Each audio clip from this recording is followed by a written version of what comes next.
Hello friends, welcome back to my channel Soumya's castle. இது ஒரு evening vlog தான். அன்னைக்கு வீட்டுக்கு கெஸ்ட் வரேன்னு சொல்லியிருந்தாங்க.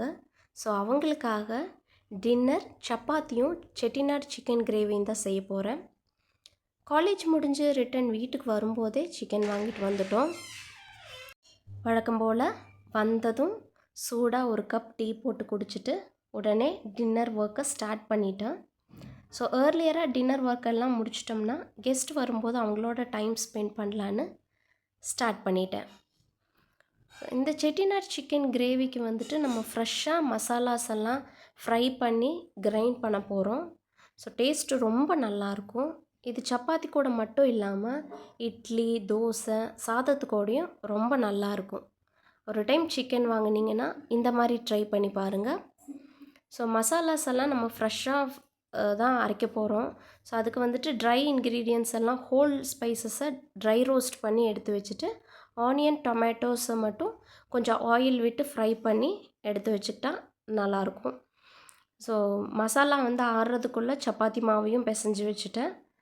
ஸோ அந்த இன்க்ரீடியன்ட்ஸ் எல்லாம் நல்லா ஃபைன் பேஸ்ட்டாக அரைச்சி வச்சுக்கோங்க. ஸோ ட்ரை இன்க்ரீடியன்ட்ஸை வந்து ஃபஸ்ட்டு மிக்சியில் போட்டுட்டு ஒரு ஓட்டிட்டு அதுக்கப்புறம் வந்துட்டு ஆனியன், டொமேட்டோஸும் சேர்த்து கொஞ்சம் தண்ணி ஊற்றி நல்லா ஃபைன் பேஸ்ட்டாக அரைச்சிக்கணும்.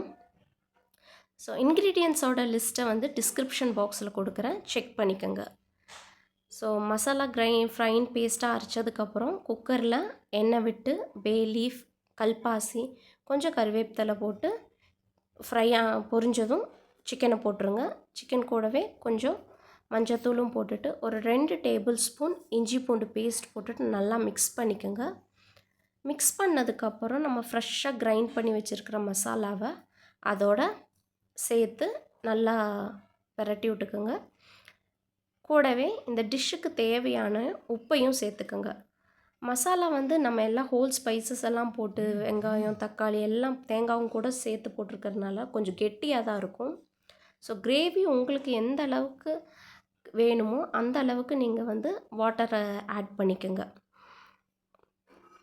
ஸோ தண்ணி சேர்த்து நல்லா மிக்ஸ் பண்ணி விட்டுட்டு வேணும்னா இந்த ஸ்டேஜில் நீங்கள் உப்பு கூட செக் பண்ணி பார்த்துக்கோங்க.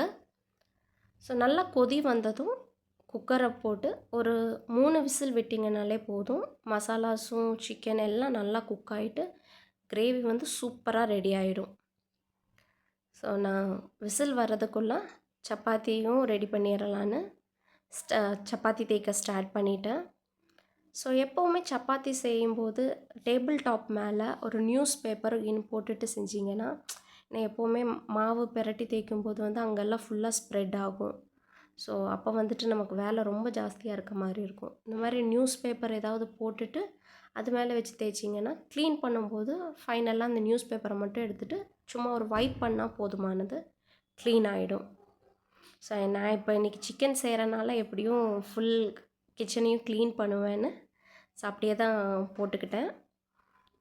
3 விசில் வந்ததும் குக்கரை ஆஃப் பண்ணி இறக்கி வச்சுட்டு சப்பாத்தியும் போட ஆரம்பிச்சிட்டேன். ஸோ எல்லா சப்பாத்தியும் மீன் டைம் போட்டு வச்சுட்டேன். கையோட இருந்த வெசல்ஸ் எல்லாம் எடுத்து சிங்கில் போட்டுட்டு கிச்சனையும் க்ளீன் பண்ண ஆரம்பிச்சிட்டேன். ஸோ க்ளீன் பண்ணிவிட்டு அதுக்குள்ளே வேலையெல்லாம் ஒரு அரௌண்ட் ஒரு 7 o'clock போது கம்ப்ளீட்டாக கிச்சனை க்ளீன் பண்ணி இப்படி தான் இருக்குது. ஸோ கெஸ்ட்டு வந்ததும் அவங்களோட சேர்ந்து டின்னரை சாப்பிட்டுட்டு நல்லா டைமை ஸ்பெண்ட் பண்ணோம். ஸோ அன்றைக்கி நைட் இப்படி தான் போச்சு. இந்த வீடியோ உங்களுக்கு பிடிச்சிருந்துச்சுன்னா லைக் பண்ணுங்கள், ஷேர் பண்ணுங்கள், மறக்காமல் நம்ம சேனலை சப்ஸ்கிரைப் பண்ணிக்கோங்க. நான் இன்னொரு வீடியோவில் உங்களை பார்க்குறேன். பாய்.